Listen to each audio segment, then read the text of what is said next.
Looks matter more than personality. In fact, I'd go as far to say that looks drastically influence how your personality is both perceived as well as how it truly is. While the primary example of how attractiveness affects our lives will revolve around dating today, we'll also review other examples such as business and criminal punishments. Disclaimer, this video will encompass a topic that some may not be prepared to hear. One of the biggest mistakes people generally make, and I'm guilty of it too, is wishful thinking. You know, like you want something to be true, even if it isn't true. And so you ignore the things that, you ignore the real truth because of what you want to be true. I believe this to be the unfiltered truth, as this is what countless evidence will suggest, contrary to emotional anecdotes influenced by virtue signaling. This is precisely the polar opposite of what the mainstream media and general consensus revolves around, and thus these notions are often suppressed by algorithms as they are deemed not politically correct. Even though, ironically, media always uses looks to more accurately portray a narrative, and we begin. They know to do this because humans can more easily sympathize with an attractive face compared to an unattractive one. Magazine companies also know that they'll go out of business if they don't frequently use attractive people on the cover, as they're more likely to be looked at and purchased. An exception to this would include body positivity focused agendas, since this is a trending subject in itself. The intention of this video is to bring awareness to the subject, as well as offer a source of education for those who have an interest in science, such as myself. When you ask someone whether looks matter more than personality, you will almost always get a no. This is virtue signaling. The individual answering has a bias of protecting their own image, fear of being perceived as shallow. The key is to examine the behavior of the human. Interesting, when you do surveys of women and men and women, men are right up front in placing attractiveness in their top 3. Women place it lower on their scale, 5, 6, 7, 8. But in fact, when you evaluate women's behavior, it's no different than men. So women say attractiveness doesn't matter, but in fact, when you evaluate their behavior, it does. In a study conducted by the University of Exeter, babies were shown 2 images side by side. One of the images was an attractive face, while the other was a less attractive face. The study found that the babies looked at the attractive face for a longer duration than the less attractive one. On average, the babies looked at the attractive face for 80% of the time, 4 times more than the less attractive one. Now, how do babies know which face is more attractive? It all comes down to identifying the most ideal genetics. Good genetics equals attractive. This comes down to a combination of multiple features such as facial symmetry, ideal facial ratios, positive or neutral canthal tilt, hunter eyes or almond eyes, jawline, chin projection, etc. Obviously, when we decide if someone is attractive or not, we're not doing all these mental calculations ourselves. You instantly know whether you're attracted to somebody or not. It's near instant. This is because, just like babies, this is a subconscious behavior. All of this is internal. So that means you shouldn't get mad at Stacy for not finding you attractive. It's simply evolution. It's not in her conscious control. Now, why is this? There's nothing that will make a man more self-conscious than being rejected. And why? Because why is he rejected? Well, obviously, Mother Nature, in the guise of that particular woman, has said, you're not so bad for a friend, but there's no reason that your genetic material should propagate itself into the future. Well, just like any organism, a human's goal is to pass down its genes. This is the goal of every organism. But you're asking, well, one could pass down their genes just fine with an unattractive mate. Yes, but this is short term. An unattractive mate increases the chance of an unattractive offspring. Thus, that offspring has an increased chance of not being able to reproduce and pass down the genes again. Hence, we're automatically programmed to find attractive mates in order to have an increased likelihood of an attractive offspring, and thus an increased likelihood of the genes continuing to be passed down. There are genes which are identical to what they were tens of millions of years ago, hundreds of millions of years ago in a few cases. So genes are immortal, not the DNA, of course that turns over in a very short space of time, but the coded information is potentially immortal. And that means that the difference between a successful gene and an unsuccessful gene really matters. It's going to matter for millions of years. So the genes that make it through those millions of years are the ones that are good at it. And good at it means good at building bodies, good at controlling the processes of embryology, to make bodies which have what it takes to preserve those genes and pass them on. And so I use this phrase survival machine, a body, an individual, is a survival machine. And that's by far the most powerful way of interpreting what an individual organism is. An individual organism is a throwaway survival machine for the self-replicating coded information which it contains. And the fate of that coded information is crucially bound up with the fate of the body in which it sits. If the body in which it sits dies before reproducing, then that coded information is not going to go on. Both men and women are like this. However, females in most species are programmed to be even more selective than the males, considering they must invest more in the reproduction process, whether that's taking care of eggs or simply the period of time of carrying a baby in the womb. Males, on the other hand, are intended to be less selective since the investment required in most species is notably less. They increase their chances of passing down their genes by being less selective and thus mating numerous times. Because the female invests more within a peacock, she invests more in the egg, in fat and protein and egg production, and also in sitting on the egg spring. So it's not only natural selection pushing on them by predators and environmental factors, but there's also sexual selection pressure moving towards larger and larger feathers. So why would the peahens choose males with large feathers and ornaments?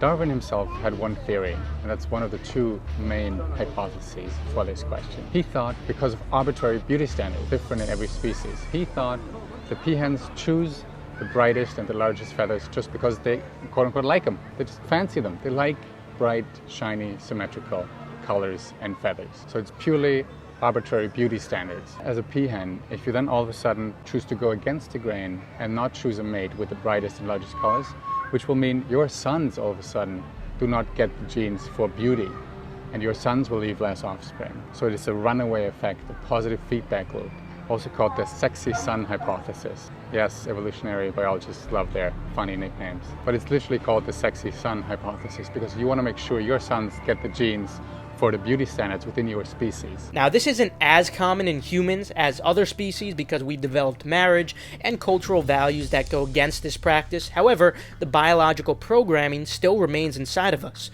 On top of that, the number of young fertile eggs is more limited relative to what's required from that of a male. This is why it's common for almost any girl to be able to find a boyfriend if she wanted, while the contrary is true for males. It was not always this drastic as it is now, however. In the past, women were not allowed to work, and thus there was a lot of value in finding a man who could also provide. It was also considered against the norm to wait too long to get married, so women often had to settle in the past. Now it's common to wait very long to get married or not even marry at all, and women are completely capable of providing for themselves. Hence, this reduces the value a woman would see in the male's ability to provide for her and the offspring. Now, the weight of the ideal genetics has taken priority, and it's only becoming more drastic. This is not to say that it has been completely different in the past, which I'll discuss again at the end of the video, but notice how it was only until recent years that ideal genetics, such as height, began increasing. However, this is not as accurate in a country like India, for example, where arranged marriages are still very common. Evidently, this is not only due to improved nutrition over the years, it also has to do with the reproductive selecting. The importance of height is a whole different topic we could go over in another video because it has a severe impact on one's quality of life as well, but today's focus is attraction, so let's get back to that now that this explanation is out of the way. As I explained earlier, humans sympathize more with attractive faces rather than the unattractive faces. For instance, when selling a product, you're more likely to put it next to the face of an attractive individual rather than that of an unattractive individual because humans will tend to look at one for a longer period of time. As mentioned earlier, an exception to this would include body positivity, since that in itself can also generate demand in its own niche. We all know these companies are manipulating us, yet it still works. They continue to do it because we can't turn this setting off in our mind. This is just how we're programmed, and we can't do anything about it. And this is why I feel it makes no sense to virtue signal. It's not your fault anyway, but women particularly will virtue signal the most when it comes to this subject. However, the behavior remains precisely the same as males. The only difference is that the male is upfront about it. Even entire careers are built off of virtue signaling, but sometimes true colors do find their way to seep through the cracks. You give an ugly guy a chance, he thinks he rules the world. I swear to God. Because they got a hot girl, they can be horrible. Like, you're still ugly, though. Regardless, the key is to examine the behavior rather than what is articulated through the mouth. When it comes to males who struggle to find girlfriends, they'll often experience gaslighting with statements such as, "It's your personality, bro," all the while f***ing criminals are being simped over. In fact, Jeremy Meeks was even offered modeling contracts while he was in jail. He became famous just because of his face. And this is precisely what occurs on TikTok almost every single day with a new person. You might even think that someone is smarter or more trustworthy than they actually are simply by the way they look. Physically attractive people as being more intelligent than physically unattractive people. This perception is captured by the phrase, "What is beautiful is good." And this doesn't necessarily have anything to do with romance.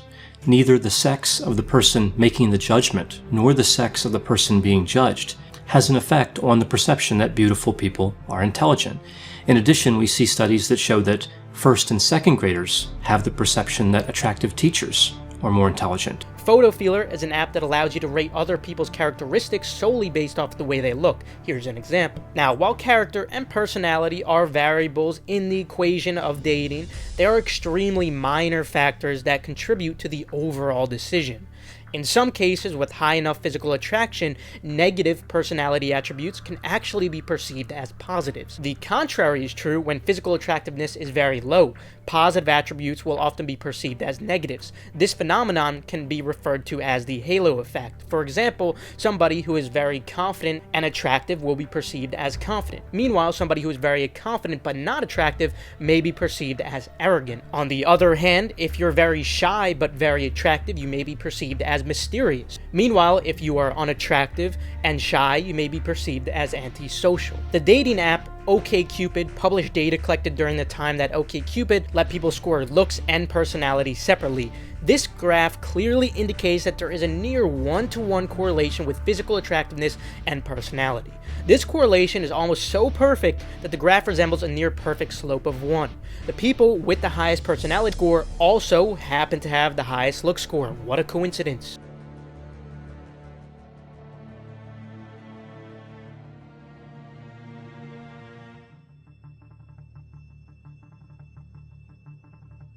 So first things first, we're going to be looking at Ray's profile. This is going to be spicy. Ray, 23 years old, aspiring model, watch out for me in GQ in a couple of years. You should know I've had trouble with the law my whole life. Convicted 3 times for the rape of a child, ROAC. I believe this is the acronym of the horrendous crime he made, and once sexual activity with a child. But to be fair, she turned 16 like a week later or so. It was super unfair, but whatever. I am on Tinder cause maybe if I some of you I'll stop wanting to be with kids. Unlikely, laughing my ass out, they're way tighter than your beef curtain.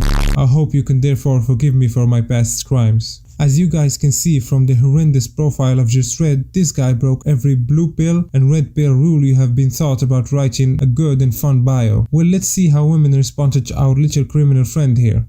Did they report his profile to the cops? Hey, every criminal has the chance to be forgiven. But then again, there's something very attractive about a bad boy. I think I'd rather be bad than forgiven. The question is, how bad does this bad boy get? And does this bad boy need a naughty girl to keep him bad? So she believed that this bad boy needs forgiveness, and that he deserves a second chance, even though if this profile was real in my opinion, should get the electric chair. I have no mercy for child. God help us, let's move on to the next match. This just keeps on getting worse. I can absolve you of your sins tonight. I think the only one who should be absolved of his sins here is you, Amber. Hey, when I was 7, I stole a gumball from my corner store, and I felt guilty about it for years. Guess that makes us equally as evil. Laughing, crying emoji. I'm surprised you're still out roaming the streets after such a heinous crime. We should both be locked up. I don't think I'll mind as long as we're locked up together. No, Molly. Stealing a gumball doesn't make you equally evil as someone who kids. I can't believe I have to say this. It feels weird when you point out common sense.